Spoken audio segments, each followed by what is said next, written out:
में शयन आरती होती है, लेकिन बाबा का विश्राम ओंकारेश्वर ज्योतिर्लिंग में है। यह विश्राम करने आते भोले बाबा तो उनके शयन के लिए झूला, पलना, चौपड़ पासे बिछाए जाते हैं। बाबा यहाँ विश्राम करके 3 बजे रात उठकर महाकालेश्वर जाएंगे, वहाँ स्नान करेंगे। इसलिए वहाँ का भस्म आरती प्रसिद्ध है, यहाँ का शयन आरती प्रसिद्ध है। शिव पुराण में भी कथा आती है, महिलाएं 16 सोमवार व्रत करती है, उसमें भी कथा आती है। क्या कथा आती है? प्रतिदिन भोलेनाथ आते हैं, माँ के साथ विश्राम करके सुबह ब्रह्म मुहूर्त में उठकर चले जाते हैं। एक दिन जब भोले बाबा माँ के साथ पधारते तो माँ पुजारी से पूछती है, पुजारी हमें विश्राम के लिए जा रहे हैं, ये चौपड़ पासे में किनकी जीत होगी? पुजारी बोलते हैं कि आज ही भोले बाबा जीतेंगे। ऐसा बोलकर पुजारी घर चले जाते हैं। भोले बाबा माँ विश्राम के लिए चले जाते हैं। सुबह ब्रह्म मुहूर्त में जैसे ही भोले बाबा माँ बाहर निकलते हैं, पुजारी द्वार पर रहते हैं। तो माँ पुजारी से पूछती हैं, पुजारी कल मैंने आपसे पूछा था, हमें विश्राम के लिए जा रहे हैं, चौपड़ पासे में किनकी जीत होगी? आपने कहा भोले बाबा जीतेंगे। भोले बाबा नहीं, मैं जीती हूँ। माँ ऐसा बोल करके उनको श्राप दे के चली जाती है। उनके तुरंत पश्चात अप्सराएं शिवलिंग पे जल चढ़ाने आती हैं। तब अप्सराएं पूछती, पुजारी अस्वस्थ क्यों हो गए? आप तो ठीक थे। फिर पुजारी बताते हैं, प्रतिदिन भोले बाबा माँ के साथ विश्राम करके चले जाते थे। कल भोले बाबा माँ के साथ पधारे, माँ ने मुझसे पूछ लिया, पुजारी हमें विश्राम के लिए जा रहे, चौपड़ पासे में किनकी जीत होगी? मैंने कहा भोले बाबा जीतेंगे। माँ जीत गई, माँ मुझे श्राप दे के चली गई। अप्सराएं बोलती, चिंता न करो, हम अंदर जाकर शिवलिंग की पूजा करके आते, फिर इसका उपाय बताएंगे। अप्सरा अंदर जाकर के शिवलिंग की पूजा करके बाहर आकर बोलती, पुजारी आप 16 सोमवार व्रत कीजिएगा, व्रत करते ही स्वस्थ हो जाएंगे, व्रत करते ही ठीक हो जाएंगे। ये वो कथा का दर्शन प्रतिदिन होता है।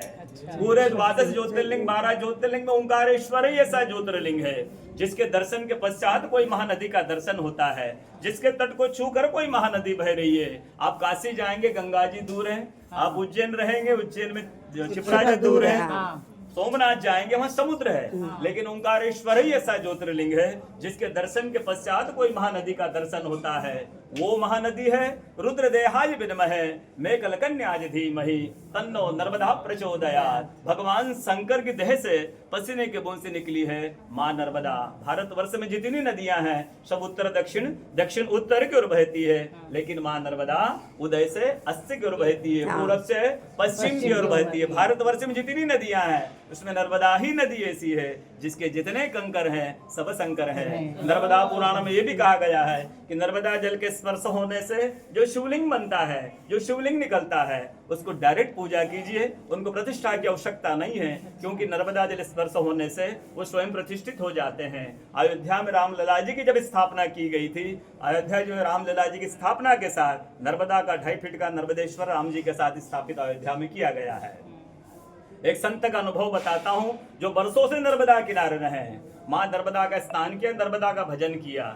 जब वो देखते हैं सुबह ब्रह्म मुहूर्त में कोई माई आती 3 से 4 बजे, नर्मदा स्नान करके लौट जाती है।